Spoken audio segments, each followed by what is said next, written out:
right. We're Hello. here another week. Another week. More amazing guests. More amazing. I've I'm never met Kareen. you guys before. I'm Jamie. Good to meet you. Nice to meet you, Jamie. Nice to meet you. What's your role? Are you at Community Horizons? Yep, I'm currently the regional manager of support broker services in the Northeast. Okay. Yep. Nice to meet you. You as well. This is Brett. Hey, I'm Brett. Kareen, his mom. Yep. Brett is a self-advocate, so thank you so much for joining us today. We're really trying to highlight and share people's journeys within self-direction, so that way anyone that's looking to get into self-direction can kind of hear the pros and cons of it. Also, help them determine if it's a right choice for them. And listening to other people's stories, I think, is very, very helpful. So we really appreciate you guys joining us. And we've had the pleasure of being able to do a presentation together last year at the Self-Determination Conference. And I think Brett's story is definitely one to share. So, Yeah, it was a big decision to go self-directed. I know we didn't do it immediately. It was a process, and I don't think we're fully self-directed. We still have inclusive manage part of his care, manage some of this stuff, but you have to find that balance for what works for you, and that's the thing. It's your choice, your decision on how to do that. So, absolutely. How was that initial decision? Like, when did you first hear about self-direction? I knew about it for quite a while. But when we moved into his apartment, I was working full time, and finding care providers and stuff seems overwhelming to me. So I was not prepared to manage that. So we brought in a company, and the company didn't do well. Brett got really sick under their care, and instead of meeting with us and to work on ideas to make things better, they gave me 30 days notice and left. And so that's when we first started the conversation about self-direction, because that was the only in-home service company in Portage County. Oh, wow. So we didn't have any other options. And so we started working with a company. I can't remember who it is now. I'm sorry, it's been a long time. But they were helping us set up our self-directed, hiring people like that, helping us. It might have been like what you guys do, just a different company. And we actually were almost to the point of hiring a program manager and getting some staff on board. And then Inclusa went outside of Portage County, went to Wood County and bought an agency that would do it for us. And then they came in and they did better because they hired me. So when somebody was hired, I got to train them for at least 8-hour shift or so, I think. And then because the problem with the other place, they were treating Brett as an adult and letting him make his decisions, which is what you want. But the reality of it is, if you ask Brett if he wants to take a shower, he's going to always say no. And so it's not a choice about taking a shower. The choice is, do you want it to be a bubble bath, or do you want music when you're taking your shower? Those are the choices you give him. The choice is not about a shower. This is your night for a shower. And, same thing with eating. If he's having fun, Brett, you want to have dinner? You could just say that no. But if you give him a choice, do you want a hot dog or a hamburger? Those are you give him choices in different ways. And for some people out there are probably like, oh, that's shocking. He should be making all his own decisions. But you have to realize, your population you're dealing with and how to communicate with them in the right way and to make their life healthy and the best for them. And so then once the new company was on board, they did better. But then once they took on one house, they were asked to take on another house and then another house. And pretty soon they were staffing 5 different houses in Portage County. And, the care providers we were getting were not good quality. Yeah. And that's when I had to make a hard decision. And my job of 18 years was at the end, and I had taken a different job, and I just sort of wasn't in love with it. I had to travel for it. And so it was kind of like, oh, I think I'm ready to do this now. And so we went self-directed, and happily most of the staff stayed. There was a couple that we didn't want anymore, but we kept most of the staff stayed, and a few are still one is still with us. Thank God. But yeah, that's been the hardest part is to find staff because Mhm. as I work here, my world has gotten smaller and smaller. I'm not involved with as many board of directors and working outside the home and seeing people up in the community like I used to. And it's just harder to find people. And, I'm not real confident doing Indeed.com and stuff like that. So Yep. that's when I was happy to find you guys and use your services to help with that part of it for me. So. Yeah, we've been talking a lot of how beneficial that service is to a lot of individuals and a lot of folks just because of the fact that it's where do you go find them, right? The networking piece, the connection piece of it, and having somebody that's solely there concentrating on that piece, it really does become very beneficial. Mm-hmm. Yeah, so recruitment will take over your whole day. If you take your finger off the pet I'm already, I'm not just managing his house. I'm a care provider here too. So that's my full-time job. And then a lot of the managing things Inclusive doesn't pay me for anymore. I'm supposed to do that as his guardian. So then on my spare time, I get to be the manager. A couple minutes here, a couple minutes there, right? Just a couple. And then, on top of that being HR, it's just, there's just not enough for me to go around for that. There's just not. Absolutely. So, and you have to make those decisions on what you can delegate out. And that's how you do it. Yeah. Absolutely. Well, you guys have put together a presentation for us today to go through your story. And maybe this was basically the pros and cons of self-directed services. And then after, if you guys want, Brett has this isn't really talking about him so much, but if you want us to do another podcast in the future, we can do one where he's talking more about himself and his things he likes to do out in the community and stuff. But I can certainly give you answer some of those questions. We just don't have it prepared for today. That's okay. For that, but we always tell people certainly wing it. Yeah, we always tell everyone you're welcome back anytime. The more we dig into it, the more questions come up, and and just Brooke's advocacy in the community has been pretty interesting too. He worked to build an accessible playground in the community and the life skills center at staff. He was very involved in that project too. I love that. Things like that. I could share about that in the future too. Pretty like talking about those. So you ready to do this? Yeah. Okay. So, and share. There we go. Okay. Here are some of the pros or positive things we experienced when a support broker.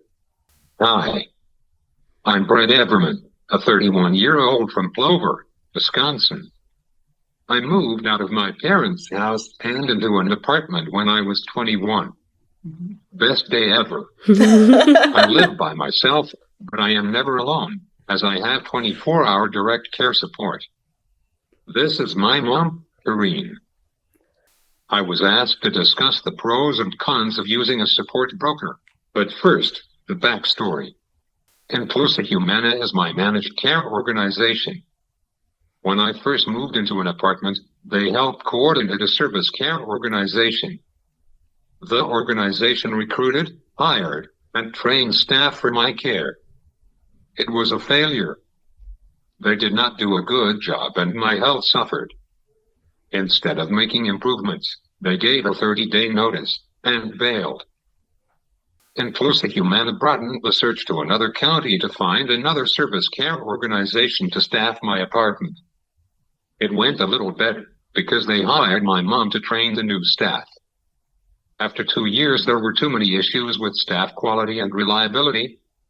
My parents are my guardians, and together we decided to self-direct my care. I hired my mom's staff to cover my 24-hour care. Here are some of the things my mom used to recruit new staff. Word of mouth was helpful in the beginning, but less helpful as time went on.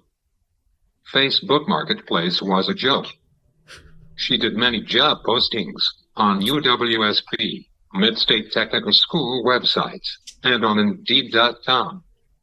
It was a lot of work for her and she didn't get good quality results. My care coach at Inclusa Humana proposed the idea of a support broker. We were very skeptical at first and had many questions. It was clear that help was needed to find more care providers.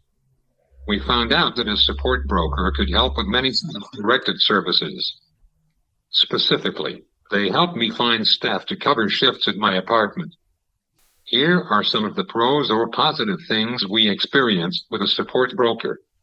The first positive thing was they got to know me, what I like to do, places I like to go, and where I work. We discussed that I needed full assistance with transfers, dressing, showering, toileting, eating, and medication administration. They could see that I need a quality, in-home, direct care provider. My support broker wrote a clever job posting that makes me sound like someone you would want to work with. She does a good job of updating as things change with staffing needs. My mom appreciates that the support broker does a pre-screening phone interview with each caregiver candidate. She confirms they are over age 18, a licensed driver, why they want the job, if they're available to work the open shifts, and reviews their caregiving experience. After the phone interview, Mom receives an email with the care provider candidate resume and phone interview summary for review. All the information helps her determine who to interview for the position. If Mom is interested in the candidate, she responds to the email with her availability to do an interview. The support broker books the interview with the candidate. Prior to the interview, the support broker confirms the appointment with the caregiver candidate and provides the address of my apartment for the interview. Sometimes Mom is on the fence about a new hire and calls the support broker to review the pros and cons of an individual. She likes to have the support broker's point of view and impressions of the candidate before offering employment. The support broker would assist with the new hire paperwork and submission to our fiscal agent, LKI Choice, but my mom is kind of a control freak and does it herself. Here are the cons or negative things about using a support broker. Finding good care providers is an ongoing challenge. Using the services of a support broker to lessen the burden of searching, screening for caregivers, and paying for advertising to recruit helps immensely. It was much harder to create a list of cons for using a support broker. One con is employee turnover. We started with one support broker, and she left the company. We had to start over with a new one. The new person is awesome, but we had to start all over again, and that takes time. Staff turnover is hard to avoid, but a real issue. We are all facing a caregiver crisis. Some people only apply to maintain their unemployment benefits. Some people apply and are a no-show for the interview.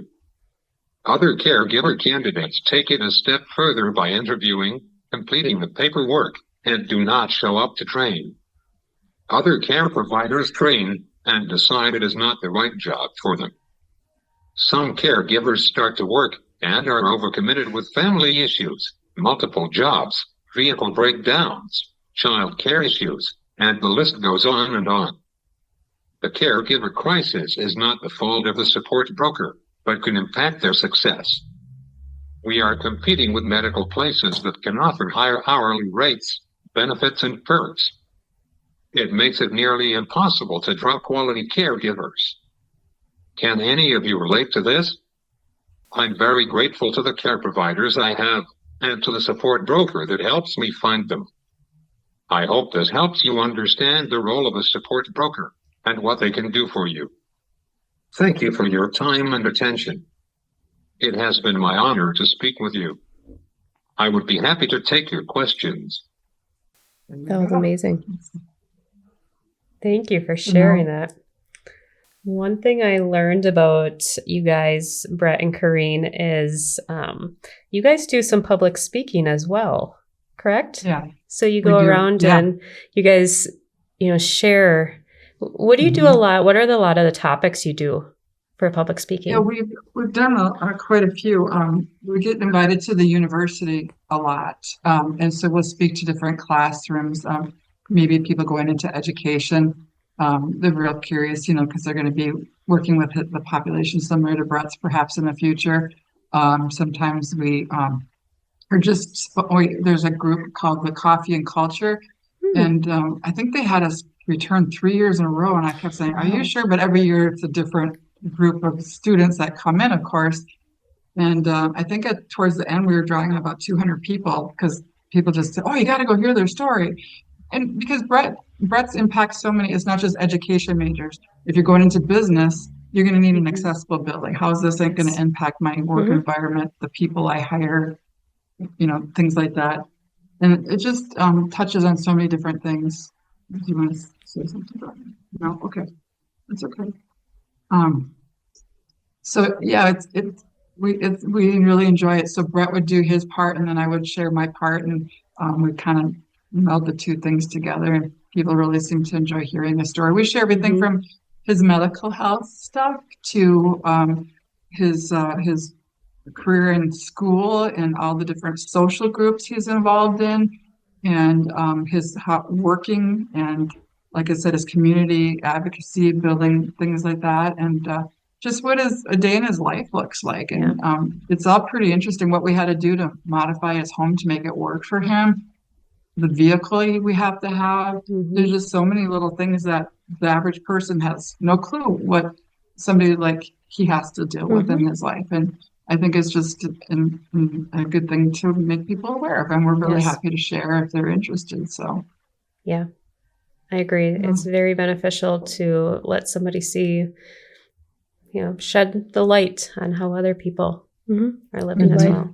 We've talked about it a lot, but with all the policy change and all the weird things happening is, it's very evident that they forgot to ask the people living with disabilities what they need. It's very evident that that's not at the front line. So the advocacy and the public speaking and making sure that a day in the life is very well known is so important as laws continue to be made that impact this population. Oh, yeah. And we're, finding care providers, as Brett touched on when he was speaking, we're just competing with so many other areas. And the day of, somebody is looking for a few shifts, it's, you can make $15 an hour at McDonald's now or more. And so, they do their shift and they're done. Here, if somebody doesn't show up at the shift, you're here till the next person shows up, until I get here. And so it's it's not always an appealing thing. I mean, there's so many good people out there that really want to work with somebody like Brett and have good hearts and really want to give back. And we're always so grateful for that, but they're getting to be harder to find now. They really are. If they're good care providers, they're snatched up somewhere, and getting someplace where they can get benefits and make it work for their families. That's hard. I was it last week already? The National Self-Direction Conference. And where was that? It was in Minneapolis this year. Oh. And it was very eye-opening for me. It was Wednesday, Thursday, Friday, and being able to network with different states and learn how different states are doing self-direction. Some aren't doing self-direction at all. And even the different roles of support broker services. I've learned that not every state utilizes support broker services. There is no standardized, this is the service. There's not even a standardized title. What we have found is some of them don't even call it support broker services. So Wisconsin, we do assist with that, connection and networking and finding good qualified people and the navigating the hiring process, where a lot of other states don't do that. That doesn't fall under the support broker services. And a common question was, well, what do you do? Right? They're just kind of set out to figure it out, right? And relying on these different databases that are out there and, networking within the community. But that was a very common across the nation of caregiver turnover. trying to educate people that you can build a full-time schedule off of this. But then I also learned 2 states, Oregon and Washington, I believe it was, they're a union. So they have benefits. That's so cool. Oh, wow. Yeah, in self-direction. So to me, self-direction, it's a service, it's a concept, right? The concept is the same, but how different every state incorporates that it was really eye-opening. And I think there's some things that Wisconsin can take out of that. I think that it was a consensus that adding benefits is definitely something that is needed. I mean, if we want people to highlight self-direction and work within self-direction and keep people home and out of residential facilities and out of institution, and then I think we need to up our game a little bit. Yes. Yeah, I've always said that if we want these caregivers to act as professionals, we need to treat them as professionals. And I think giving them the benefits that a typical position would offer treats them as professionals and gives them the opportunity to stick in these shifts a little bit longer. I mean, you think the lifespan of a caregiver, I mean, they may have had children while working for you and they need healthcare coverage now, so they have to move on just for the healthcare coverage, or they have kids now and so they need PTO because they have school events and sick kids and life happens and And, people go to Marketplace for their insurance and reality check. It's not cheap. And it's, having to pay all of it out of your own pocket and your deductibles and all of the co-pays and whatnot it takes a big chunk and, it's really unaffordable for a lot of people. So, it's been a big challenge. Yeah. I wish we could wave a wand and make it. And I know. I just want to wave the wand and figure out where they're hiding. Like, where are you hiding? I know there's people looking for work, and I know there's definitely people that would enjoy these niche positions that are like the shorter shifts and like the fill in the PRN type positions. I'm like, I know they're out there. We just have to figure out where they're hiding. How to find them. Yep. Yes. Yep. Yeah. I don't think they think that's an option when they're going to Indeed or anything like that. It just they think it's going to be word of mouth. And if you're not reaching them, you can't tell them. Yeah.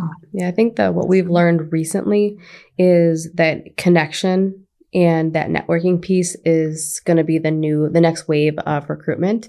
The job boards are no longer doing what they used to do.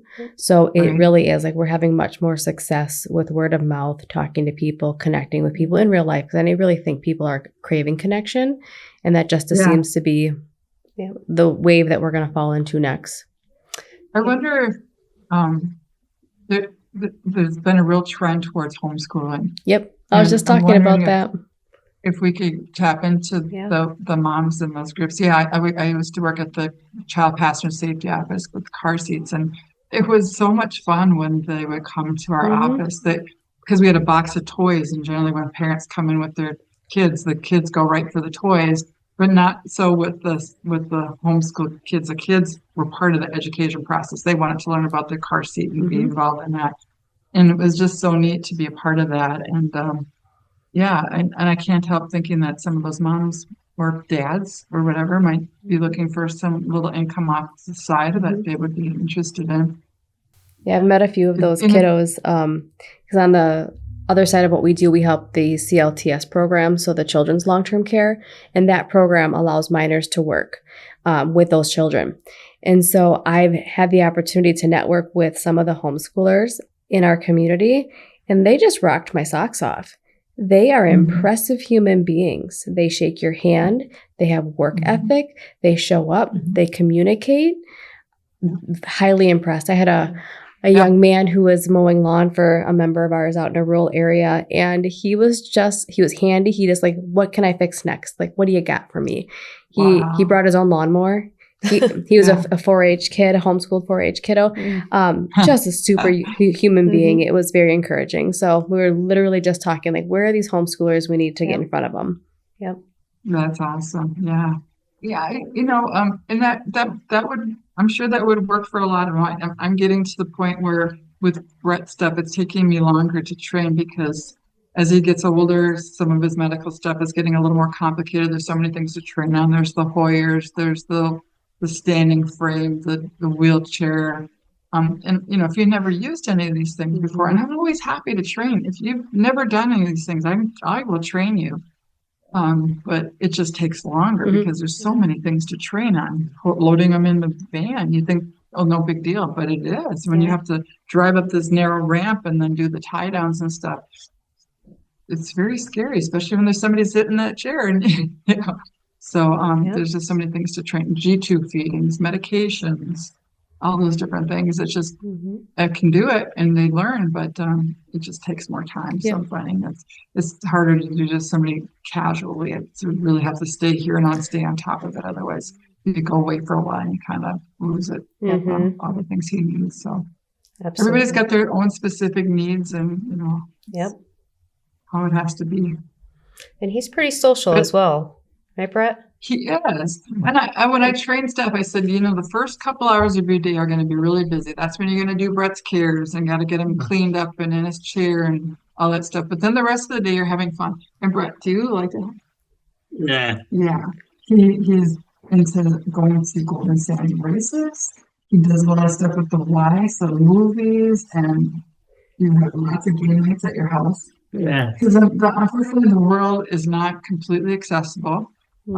Businesses are, but people's homes are not. So Brett's is the party house. So people come here to party, right? I love that. So, You're the host. He's the host. He goes to Monster Jam shows, and what else do? You guys? I don't know. You do bowling. The regular bowlers, they go to mini putt golfing. Yeah. And the big bunny there, you like to put and his group keeps growing, and people, they don't all come at the same night, but sometimes there's a house full of people here hanging out. I love that. Especially when there's like Never a dull moment. or something, right? And he's kissing because he's got a girlfriend, Annie. Oh, And Annie comes. Very nice. And where did you meet Annie? Do you want to tell him about that? Yeah, you could go to your fan page. Had a great night at Olive Garden October 20th, 2025 with Annie. We celebrated our anniversary. Can you believe we have been dating for 8 years? We had a great dinner and shared a piece of delicious pie, courtesy of Olive Garden. What a great night, and I look forward to going next year also. They want to know how you met. 8 years. Did I hear that right? 8 years. 8 years. Wow. Yeah. Wow. He's 31 now, He's coming up on We it. met when we were students at SPAC and started out as friends. Yeah, and then she was exploring her options for when she got out of school, and so she would come to the Brett's apartment pretty regularly to see what apartment life was like, to see if she wanted to do something similar. And pretty soon she's coming more and more often, and she's telling staff that they're more than friends. And I said, Brett, are you a boyfriend and girlfriend now? And they said, yeah. And so they made it Facebook official, and then they've been boyfriend and girlfriend ever since. I know. Oh, my It's word. not official until it's Facebook. official. Facebook official. So did she choose to do the apartment life? Yeah. No, she lives at her parents' house, but they kind of created an upper level in their house where she has her own space, kind of thing. That is awesome. So she's still, she's well cared for with her parents. So amazing. Yeah, everybody's got to do what works for them. Absolutely. Yeah, me and Cindy talk about it often, but going into our members' homes, I am always in awe of the way our members do life, because it is so unique and creative, and they set up their environment in a way that just meets all of their needs, and it's incredible to see. So everyone does things how they need to get by in this world, and I love watching it. It's just incredible to me. The resiliency. Yeah. And the bravery, like the bravery to know you need care and 24-hour care, and still like, peace out, I'm moving out. That's brave. I have to say that was the hardest decision of my life. Oh, I bet. Moving Brett out of my house. I mean, I don't know if you're moms, but you know, when you have that 1st baby and you're all excited and you're in the hospital and you think, oh, great, I got this new baby. Now all of a sudden the reality sets in.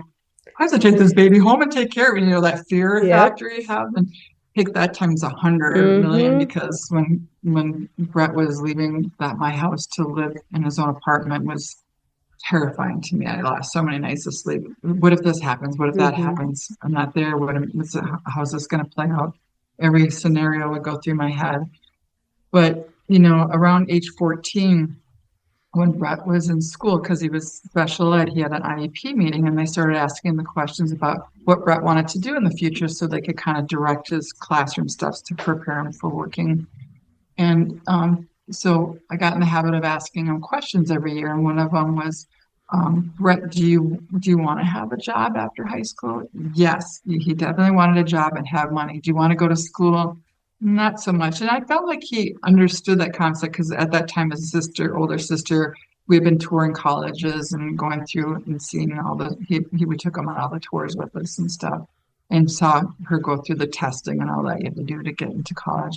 He didn't seem too interested in that.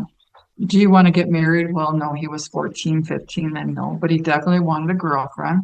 And then the question was, do you want to live with mom and dad, or do you want to move out? And he wanted to have an apartment. I'm like, I don't even know what that is, but he was very adamant that was one of his things. So those were our goals. He wanted to live in an apartment, have a girlfriend, and have a job. So in public school, you can stay there till you're 21. So by the time he was 21, I think we had hit all those goals. He moved into the apartment, and Annie came along, and he had a job. So we met all those goals. So good for you. Yeah, yeah. It was very scary, but I promise. You know, Brett was born healthy, and we were in a car crash before his 2nd birthday. He suffered traumatic brain injury. I was the driver of the car. And I know if that happened to anybody else, accidents happen, crashes happen, life goes on. But as his mom, I felt a lot of guilt for being the driver and stuff. And so I promised Brett at a very young age, I said, I know this isn't the way we wanted life to go, but this is what we have, and we're just going to make the best of it. And I promised him that I would do everything I could to give him the happy, most fulfilling life I could, and be where possible.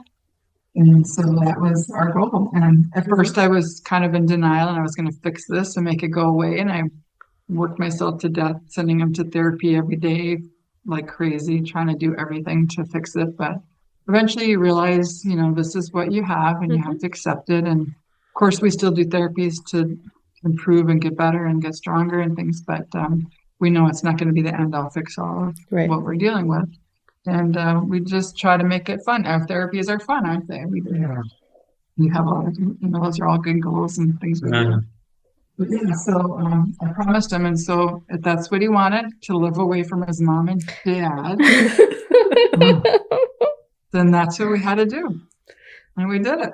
And we're going on 10 years now. So I think we're doing some things right. I'm not sure what. But Well, kudos for you for supporting him in that, because I know, as moms, it's easy to want to hold on tight and keep them under our wing and protect them from what life throws at them. And bad things have happened. I bet. Bad things have happened, and they're going to continue to happen. That's life, and you just have to deal with it. And by keeping them protected and on homes, bad things happen at home too. Just because of the circumstance of the situation. And you just have to deal with it and keep going. And I always tell my staff, I said, do not hide things from me. Tell me. I can take bad news. You can't tell me anything new that I haven't probably already heard or heard worse. And so, you know, I want them to understand that things are not always going to go perfect here. Sickness happens. Things break. How many staff does it take for you guys to run comfortably? We have been managing with 4 people for a while, and we're exhausted. We need another person. Yeah, we need one more person. It's just the hours that are left are just quirky, and it's hard to keep them filled. And do you staff? The other people are loyal and been here for a long time, and I hate to disrupt that. You know, so it's been really hard.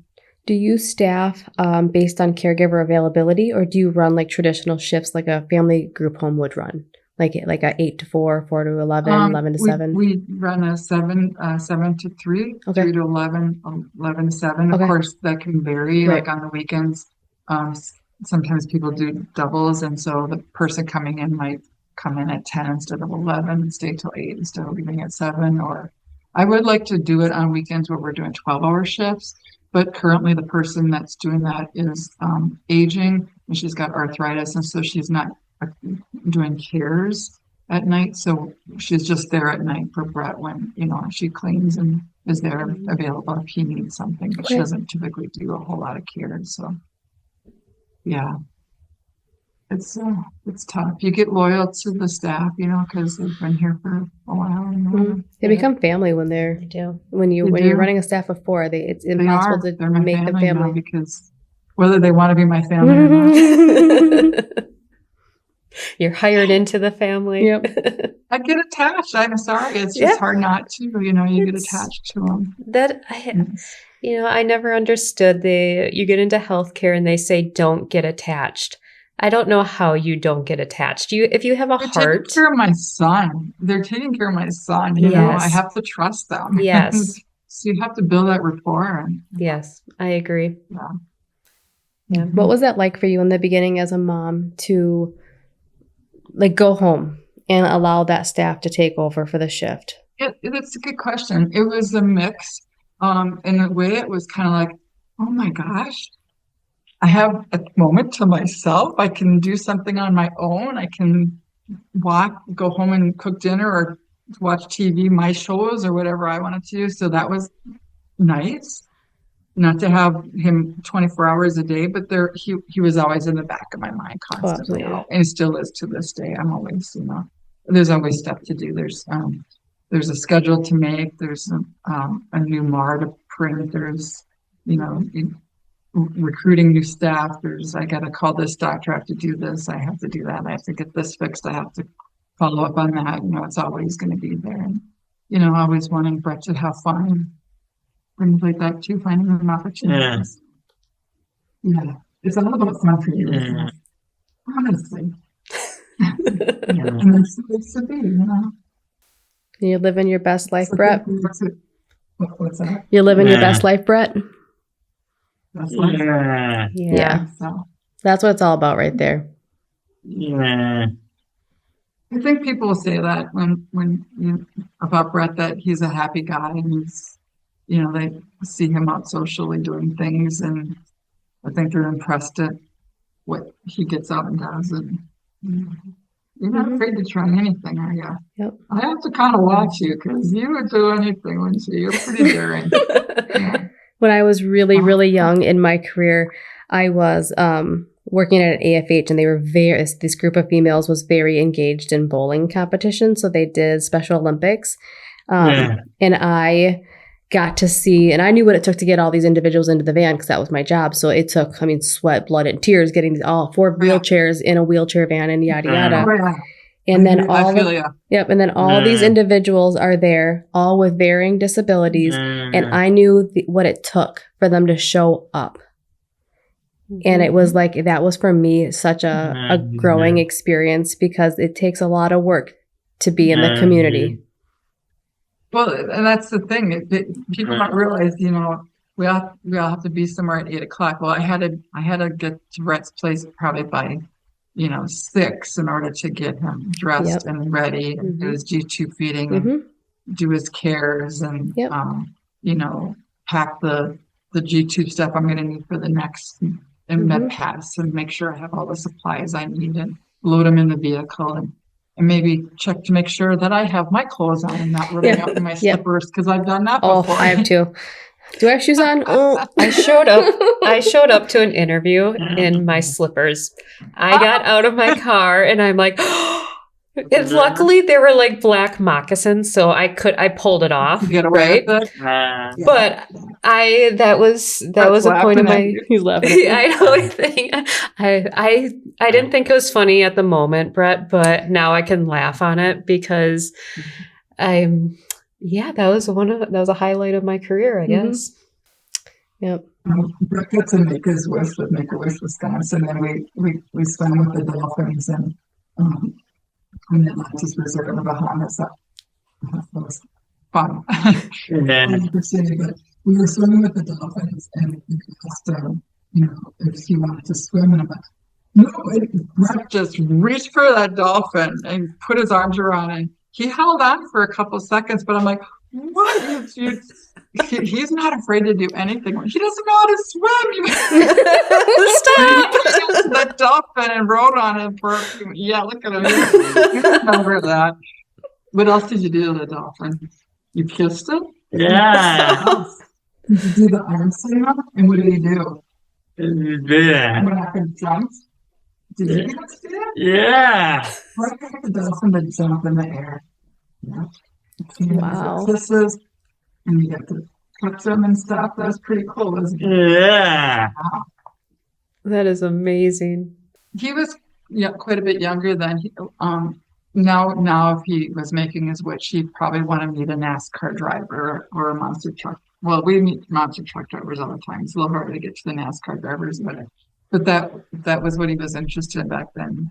Mm-hmm. We'd go to Disney and see World or whatever. So we thought he'd like to swim with dolphins. So he did. That's Good for you. amazing. A dream come true. Yeah. That is fun. I've never been and I've never swam with the dolphins, and I don't know that I would, even if I could, because that seems very scary. Oh, I highly recommend it. Really? It's transformed. It's Really? such an amazing opportunity. Oh yeah.